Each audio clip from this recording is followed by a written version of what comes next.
అయితే మీలో చాలా మంది కూడా అనుకోవచ్చు, బ్రదర్ అంతోని వారి గురించి తెలుసుకోవడం ఏముంటది, అంతోని వారి జీవిత సాక్ష్యాలు కావచ్చు, ఆయన జీవిత చరిత్ర కావచ్చు, మనం ఎన్నో కూడా చదివి ఉన్నాం కదా, ఆయన చేసిన అద్భుతాలు కూడా మనకు చాలా వరకు తెలుసు కదా, ఇక మనము తెలుసుకోవాల్సిన ఏముంటాయి బ్రదరు, జీవిత చరిత్ర చదివాము, ఆయన అద్భుతాలు ఎన్నో కూడా మేము చదివాము అని మనం అనుకోవచ్చమ్మా. కాకపోతే ఈరోజు పునీత అంతోని వారి గురించి ఎంతో అమూల్యమైన ఒక సందేశాన్ని మీకు ఇవ్వాలనుకుంటున్నాను నేను. ఆ దేవాది దేవుని యొక్క కృప చేత అందరూ కూడా అంతోని వారి గురించి, వారు చేసిన అద్భుతాలు, ఆ దేవాది దేవుని ద్వారా చేసిన అద్భుతాల గురించి ఎంతో గొప్పగా చెప్పుకుంటున్నారు. ఎంతో మంది కూడా గొప్ప గొప్ప మేలు పొంది సాక్షులై కూడా ఉన్నారమ్మా. కాకపోతే ఇప్పుడు మనకొచ్చే క్వశ్చన్ ఏంటంటే, అంతోని వారిని అద్భుతాల అంతోని వారు అని ఎందుకు పిలవాలి మనము? ఏ పునీతుని కూడా మనం అద్భుతాల అని పేరు పెట్టి వాళ్ళని పిలుస్తలేము. అద్భుతాల ఫ్రాన్సిస్ గారా కావచ్చు, లేకపోతే అద్భుతాల అల్ఫోన్సమ్మ గారని కావచ్చు, ఎవరిని కూడా మనం అద్భుతాలు అనే పేరు ముందుగా ఉచ్చరించడం లేదు. కేవలం అంతోని వారికి మాత్రమే ఎందుకు మనం అద్భుతాలు అంతోని వారని కొనియాడుతున్నాము? 9 మంగళవారాలు మొక్కుకొని అంతోని వారి యొక్క ఆలయం ఎక్కడుంటే అక్కడికి కూడా చాలా వరకు వారి మొక్కుబళ్ళు తీర్చుకుంటూ వారి విన్నపాలు, కోరికలను అంతోని వారి యొక్క మధ్యస్థ ప్రార్థన ద్వారా దేవాది దేవునికి విన్నవించుకుంటూ ఆ దేవాది దేవుడు ప్రసాదించిన కృపా వరాలను ఎన్నో కూడా పునీత అంతోని వారి ద్వారా పొందుకుంటూ ఉన్నారు.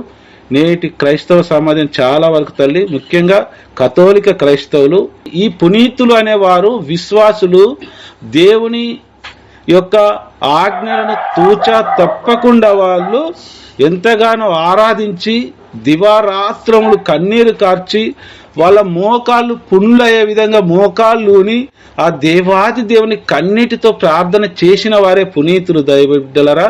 కాబట్టి ఈ ప్రొటెస్టెంట్ సోదరులు ఎవరైతే ఉన్నారో వారు కూడా ఒక పునీతుని ఒక చరిత్రను మేము తెలుసుకుంటున్నాము అనే ఉద్దేశంతో మాత్రమే తెలుసుకోండమ్మా.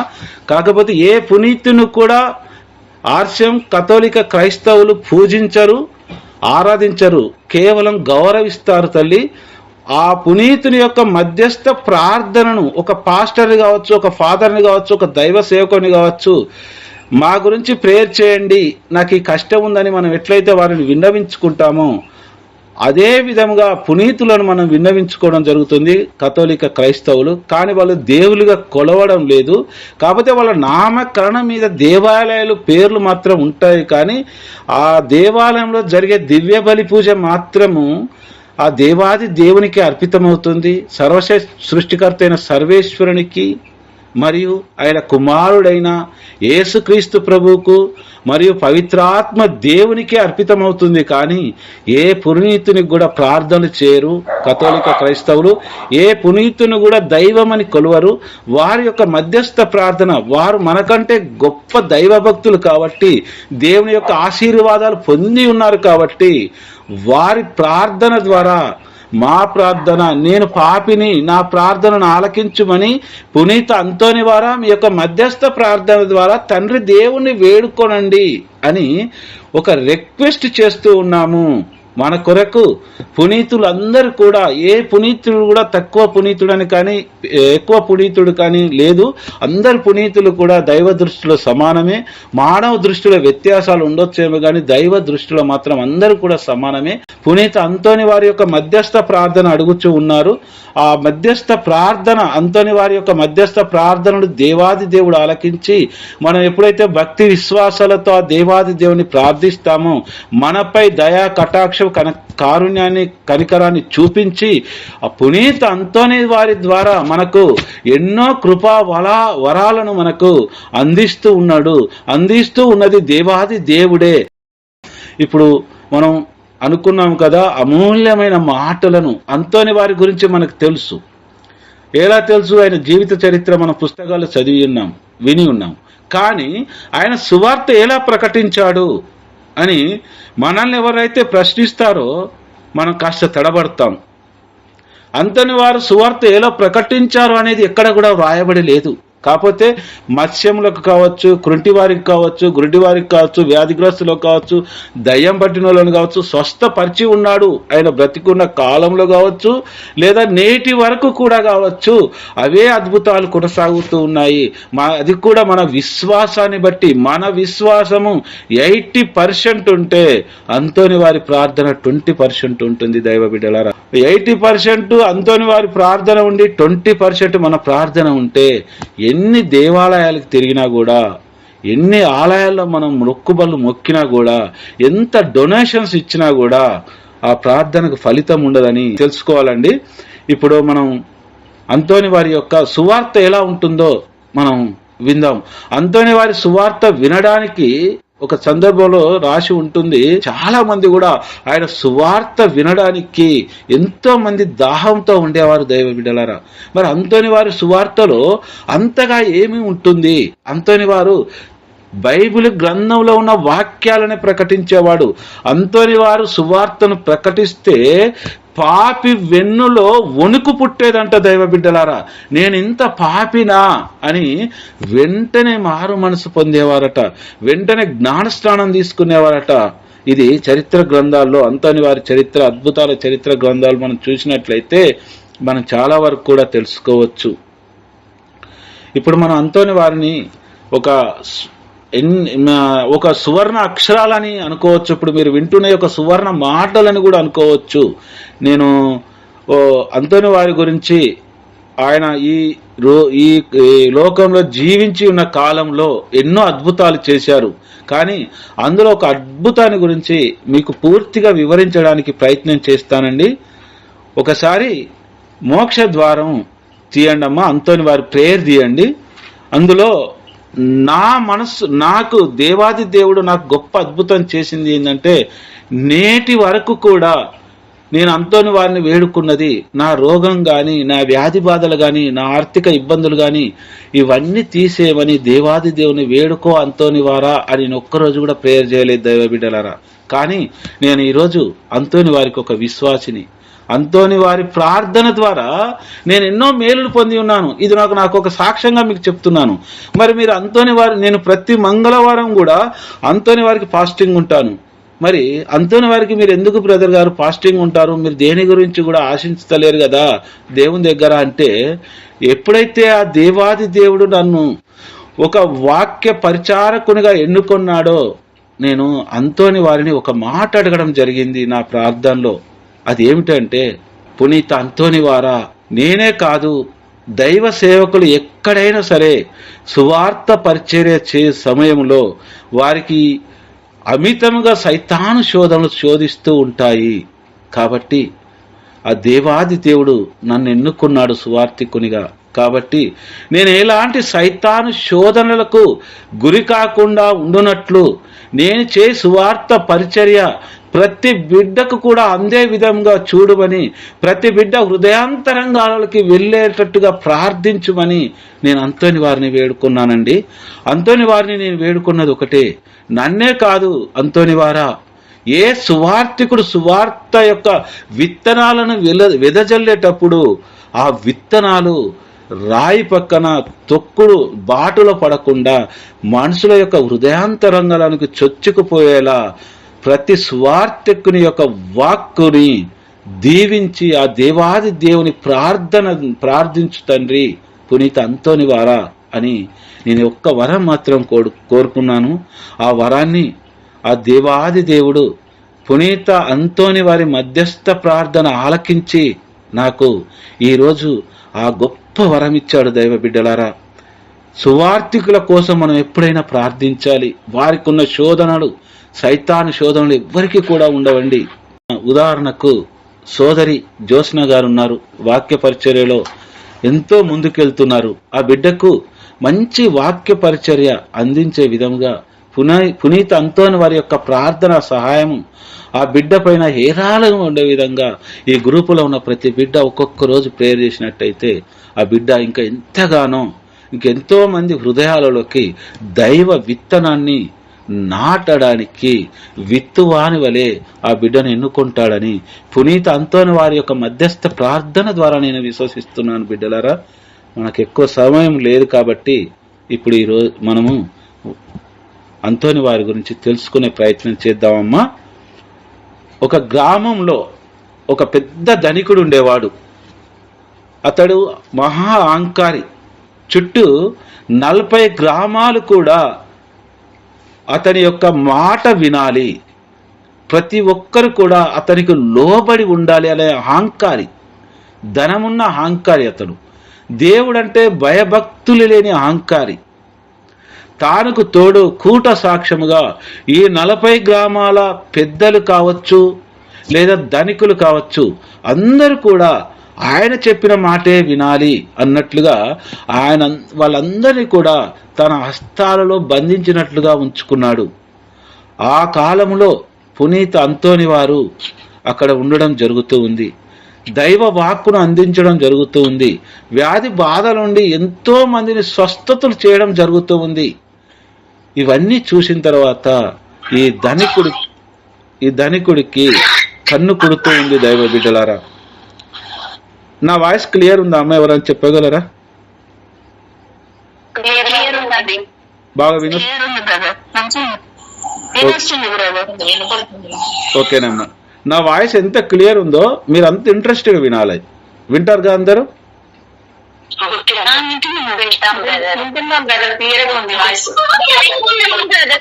ఓకే, థ్యాంక్ యూ అమ్మా. సరే అమ్మా, అయితే ఆ ధనికుడికి అంతోని వారి గురించి తెలుసుకోవాలనిపిస్తుంది. కొంతమంది అంటే మనం వేగుల వారు అంటాం కదా, వేగుల వారు అనేది పాత నిబంధనలు రాసి ఉంటుంది. ఇప్పుడు తన మనుషుల్ని కొంతమందిని ఆయన సువార్త వినడానికి పంపిస్తూ ఉంటాడు ఈ ధనికుడు. అంతోని వారిలో అంత మహత్యం ఏముంది, అంత గొప్పతనం ఏముంది? ఈ ప్రజలందరూ కూడా నిన్న మొన్నటి వరకు నా చెంత చేతులు కట్టుకొని నిలబడి నా దగ్గరికి వచ్చే బానిసలు వీళ్ళందరూ కూడా ఈరోజు అంతోని వారి వైపు ఎట్లా మలుచు ఉన్నారు? తండోపతండాలుగా వేల జనాలు ఎందుకు వెళ్తూ ఉన్నారు?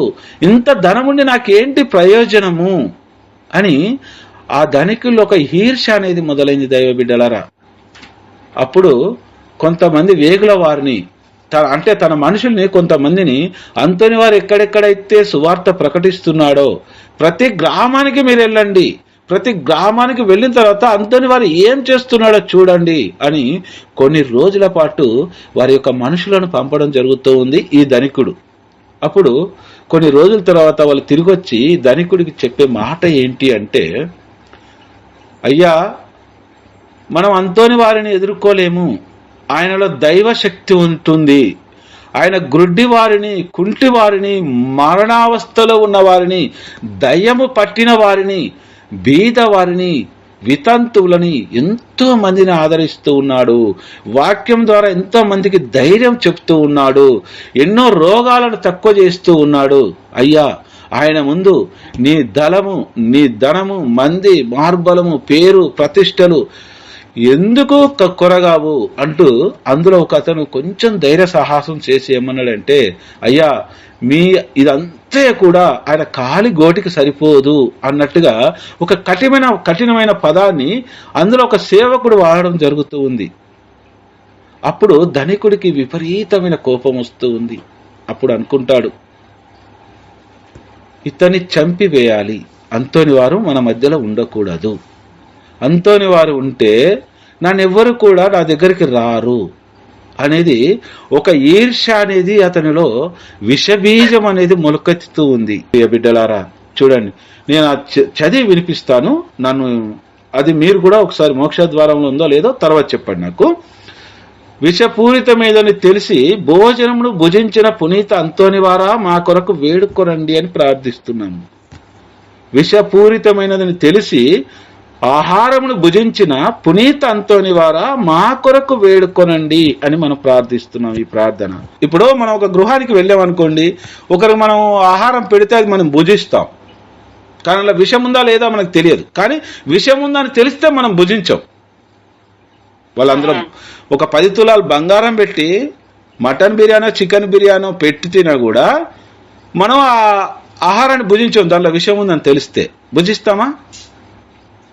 భుజించవు. కానీ ఇక్కడ అంతోని వారు ఏం చేస్తున్నాడు, బాగా అర్థం చేసుకోండి నా మాటని, విషపూరితమైన ఆహారాన్ని తింటున్నాడు. అంటే విషం ఆ ఆహారంలో కలిసి ఉందని ఆహారాన్ని భుజించక ముందు, ఆ గృహానికి వెళ్ళక ముందే అంతోని వారికి తెలుసు వాళ్ళు పెట్టే భోజనంలో విషం కలిపి ఉన్నది అని. తెలిసి కూడా భోజనాన్ని భుజిస్తూ ఉన్నాడు. ఒకసారి ఎవరైనా చదవండి అమ్మా ఆ ప్రార్థనని. విషమిళితమైనదని తెలిసి భోజనం భుజించిన పునీత అంతోని వారా. విషమిళితం అంటే విషం కలిసి ఉన్నది అని అర్థం కదా, అంతే కదమ్మా. ఇక్కడ ఏం జరుగుతుందంటే అంతోని వారు ఒక ధనికుడు భోజనం పెడుతున్నాడంటే అంతోని వారికి తెలియక భుజిస్తే అది వేరు. కానీ ఇక్కడ తెలిసి భుజిస్తున్నాడు అంతోని వారు. ఎందుకు భుజిస్తున్నాడు తెలిసి? సరే, అంతోని వారు మరి జీవించారా, అది భుజించిన తర్వాత చనిపోయారా అనేది ప్రార్థనలో లేదు, అంతవరకే రాసింది, అంతే కదమ్మా. ఓకే, చాలా జాగ్రత్త అయినండి. ఇప్పుడు నేను చెప్పే మాటలు మీరు ఎంత జాగ్రత్త వింటారో మీకు అంత బాగా అర్థమవుతుంది. అంతోని వారు వెళుతూ ఉన్నాడు. ఒక చుట్టుపక్కలని 40 గ్రామాలు అని చెప్పా కదా, వాళ్ళందరినీ ధనికుల్ని కూడా అధికారులను కూడా ఆహ్వానిస్తూ పెద్ద విందు ఏర్పాటు చేస్తాడు వాళ్ళ ఇంట్లో. వీళ్ళందరికీ కూడా తెలుసు. వీళ్ళందరూ కూడా అనుకొని కూట సాక్ష్యముగా వీళ్ళందరూ అనుకొని ఏం చేస్తున్నారంటే ఈరోజు అంతోని వారిని చంపేద్దాము, చంపితేనే మనకు పేరు ప్రతిష్టలు ఉంటాయి అనుకొని ఒక గొప్ప విందు, ఎవ్వరూ ఏర్పాటు చేయలేనంత విందు ఆ ధనికుడు ఏర్పాటు చేస్తూ ఉన్నాడు. అంతోని వారికి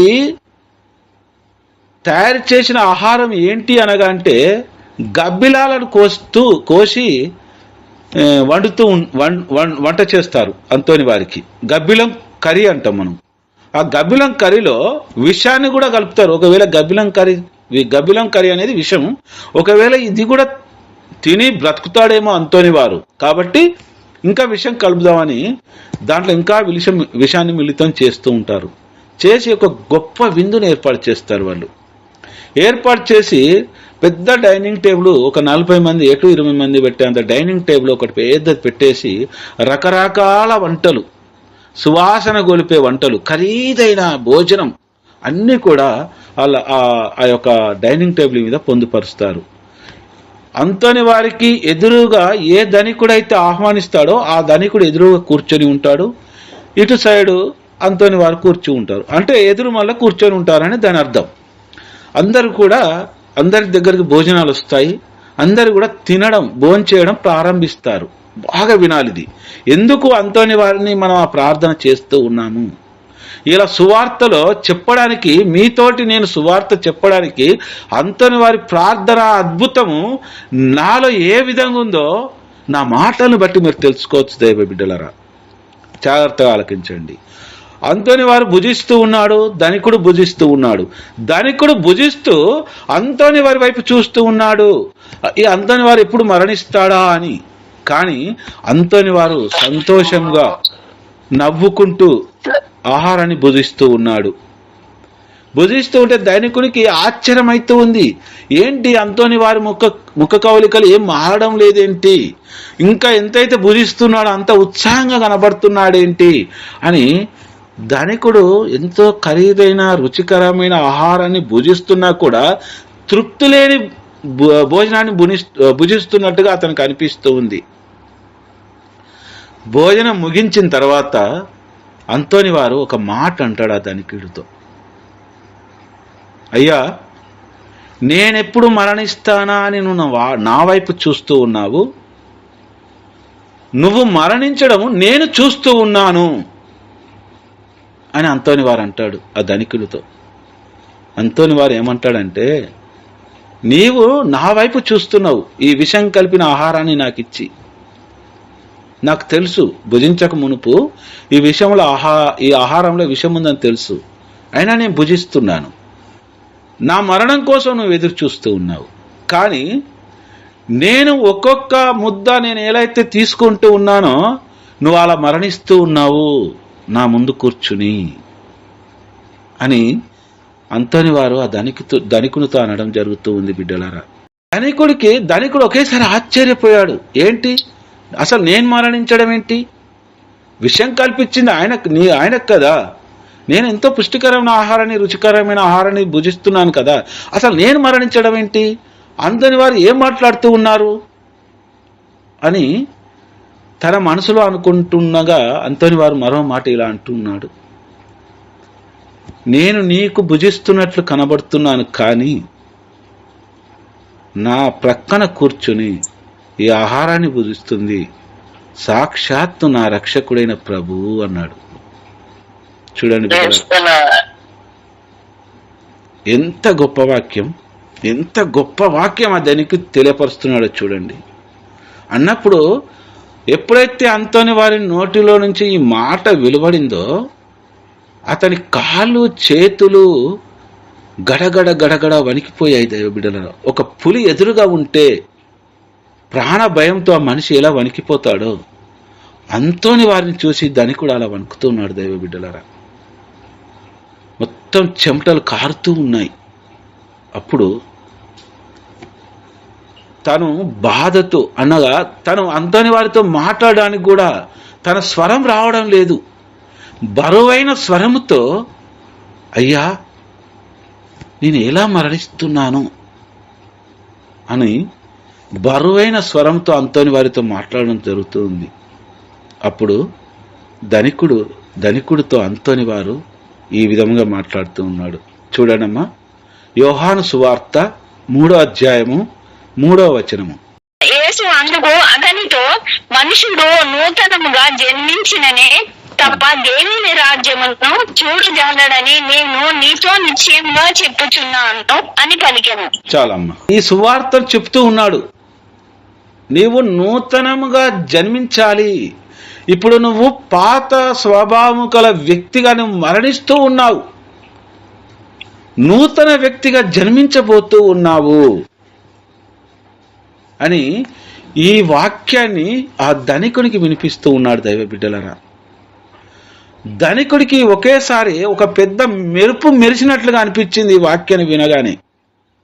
అంతోని వారు చెప్పారు కదా ముందే, నేను నా వైపు నువ్వు చూస్తూ ఉన్నావు, నేను మరణించాలని, కానీ నేను విషం కలిపిన ఆహారాన్ని భుజిస్తూ నీవు మరణించడం నేను చూస్తూ ఉన్నాను అని చెప్పిన మాట గుర్తు తెచ్చుకొని ఈ సువార్తలోని ఈ వాక్యాన్ని ఎప్పుడైతే అంతోని వారు తెలియపరిచాడో వెంటనే ఒక మెరుపు కళ్ళలో మెరిసినట్టుగా అనిపించింది అతనికి.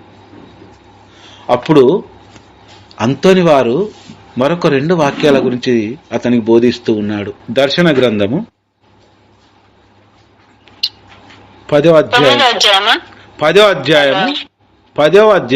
9-10 వచనాలు. నేను ఆ దేవదూతను సమీపించి ఆ చిన్న గ్రంథమును ఇమ్మని ఆశీర్వదించితిని. దీనిని తీసుకొని తినుము, అది నీ కడుపులో పులియును, కానీ నీ నోటిలో మాత్రము తేనె వలె తీయగా ఉండును అని అతడు నాతో పలికెను. నేను అతని చేతి నుండి ఆ చిన్న గ్రంథమును గ్రహించి తింటిని. అది నా నోటిలో తేనె వలె ఉండెను, కానీ తిన్న తరువాత అది నా కడుపులో తెలిసిపోయాను. ఇప్పుడు ఇక్కడ ఎవరు ఆయన అనగా దేవదూత. యోహాను దేవదూత చేతిలో ఒక చిన్న పుస్తకాన్ని చూస్తాడు. అయ్యా అది నాకు ఇవ్వండి అయ్యా అని అడిగినప్పుడు, ఇది నీకు ఇస్తాను, నీవు దీన్ని భుజించాలంటే అక్కడ అర్థం ఏంటంటే వాక్యాన్ని నువ్వు చదవాలి. అక్కడ రాసి ఉంటుంది, ఆయన దేవదూత చేతిలో నుండి ఆ గ్రంథాన్ని తీసుకొని గమనించి చదివి, అంటే ఆయన ఆ గ్రంథాన్ని విప్పి అందులో వాక్యాలు చదివి అర్థం చేసుకుంటాడు. భుజించడం అంటే అది తినడం అని కాదు, బైబిల్ గ్రంథాన్ని తినడం అని కాదు. అక్కడ దాన్ని ఏం చేస్తాడంటే పూర్తిగా అర్థం చేసుకుంటాడు. ఎప్పుడైతే నువ్వు ఈ వాక్యాలని పూర్తిగా అర్థం చేసుకోగలుగుతావో దైవ చిత్తాన్ని తెలుసుకునేవాడు అవుతావు నువ్వు. అప్పుడు దైవ చిత్తాన్ని నువ్వు ఎప్పుడైతే మనస్ఫూర్తిగా తెలుసుకొని దేవుడే, ఆ యెహోవా దేవుడే నా రక్షకుడు, నా దేవుడే అని నువ్వు ఎప్పుడైతే విశ్వసిస్తావో, ఆ గ్రంథం ఎప్పుడైతే అనగా ఆ వాక్యాలు నీ లోనికి ఎప్పుడైతే వెళ్తాయో నీకు చేదుగా మారుతూ ఉంది నీ కడుపంతా కూడా. అంటే దీనికి అర్థం ఏంటంటే నీ పెదాలు తీయగా ఉంటాయి తిన్నప్పుడు, అంటే వాక్యాన్ని విన్నప్పుడు కానీ చదివినప్పుడు కానీ అబ్బా ఎంత గొప్పగా ఉంది, ఇది నా జీవితానికి తగ్గట్టు రాసినట్టుంది, యేసుక్రీస్తు ప్రభు ఎంత బాగా చెప్పాడు అంటే ఇది తీపితనం అన్నమాట. తేనె వలె తీపితనం మనకి బాగా తీయగా అనిపిస్తుంది, కానీ అది మృంగిన తర్వాత ఆ వాక్యాన్ని మనం జీర్ణించుకున్న తర్వాత చేదుగా మారుతూ ఉంది. ఇదే విషయం ధనికుడికి చెప్తూ ఉన్నాడు, ఇదే మాట ఈ సువార్తను ధనికుడికి చెప్తున్నాడు. నేను చెప్పే మాటలు దేవుని మాటలు నీకు తీయగా ఉంటున్నాయి, కానీ ఆ మాటలు ఎప్పుడైతే నీ హృదయాంతరంగంలోకి వెళ్తూ ఉన్నాయో నీ కడుపు చేదుగా మారుతూ ఉంది. అంటే దాని అర్థం ఏంటంటే నీవు చేసిన క్రూరమైన పాపాలు, హత్యలు, దోపిడీలు, దొంగతనాలు, మోసాలు, ఇవన్నీ కూడా దేవుడికి నచ్చని కార్యాలు. ఇప్పటి వరకు నువ్వు ఎన్నో చేసి ఉన్నావు కాబట్టి ఈ దైవ వాక్కు అనే తేనె తీపి అనేది ఎప్పుడైతే నీలోకి వెళుతుందో అదంతా కూడా నువ్వు చేసిందంతా కూడా ఒక చేదుగా మారి నీకు వికారముగా అనిపిస్తూ ఉంది నీ జీవితం మీద నీకు అని ధనికునికి సువార్తని బోధిస్తూ ఉన్నాడు దైవ బిడ్డలారా ఇక్కడ. అంటే ఉదాహరణకు ఇంకో ఎగ్జాంపుల్ ఏంటి అంటే, జక్కయ్య త్వరగా దిగిరమ్ము నీ ఇంటికి రక్షణ వచ్చినది అని మన సువార్త గ్రంథాల్లో చదువుతాం. జక్కయ్య గురించి మనకు తెలుసు, తర్వాత జక్కయ్య ఏం చేశాడో కూడా తెలుసు. అదే విధముగా ఈ ధనికునికి సువార్తను తెలియపరుస్తూ ఉన్నాడు పునీత అంతోని వారు. ఈ వాక్యం, దేవుని వాక్యం అనే తీపి వాక్యము తనలోనికి వెళ్ళిందో తనలోని చేదంతా కూడా బయటకు వస్తుంది దైవ బిడ్డలారా. అప్పుడు వాక్యముతో కడగబడుతూ ఉన్నాడు, వాక్యముతో ఆ ధనికుడు కడగబడి ఉన్నాడు.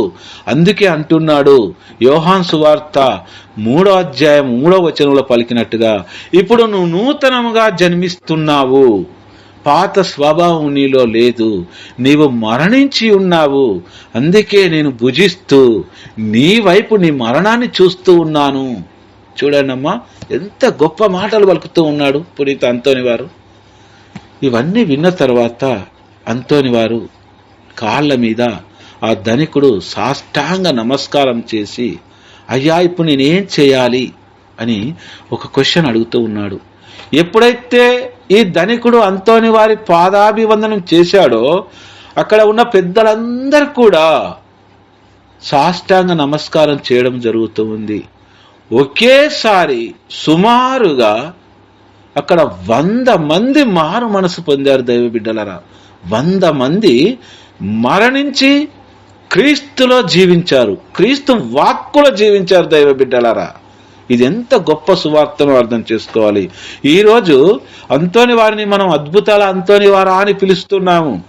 అంతోని వారికి మనం విశ్వాసముతో, అంతోని వారా నీ యొక్క మధ్యస్థ ప్రార్థన ద్వారా తండ్రి దేవునికి నా ప్రార్థన విన్నవించండి అని మనం గోజాడుతూ ఉన్నాం, బ్రతిమాలుతూ ఉన్నాం, కన్నీరు కారుస్తూ ఉన్నాం. మన ప్రార్థన ఆలకించి ఆ దేవాది దేవుడు అంతోని వారి యొక్క మధ్యస్థ ప్రార్థన ద్వారా మనం ఎన్నో మేలులు పొందుకుంటున్నాం. కానీ అంతోని వారి యొక్క సువార్త ఎలా ఉంటుందో, అంతోని వారి సువార్త విధానం ఎలా ఉంటుందో, అంతోని వారి సువార్త వినిన వారు ఎలా మారు మనసు పొందారో చాలా మంది క్రైస్తవ బిడ్డలకు తెలియదు దైవ బిడ్డలారు నేటి వరకు కూడా. కానీ అంతోని వారిని మనం ఎలా చూస్తున్నాం ఎలా అంటే, ఆర్సిఎం కథోలికులు అద్భుతాలు చేసేవాడిగా మాత్రమే చూస్తూ ఉన్నాం. ఇంకంతకంటే ఒక అడుగు కూడా మనం ముందుకు వేయడం లేదు.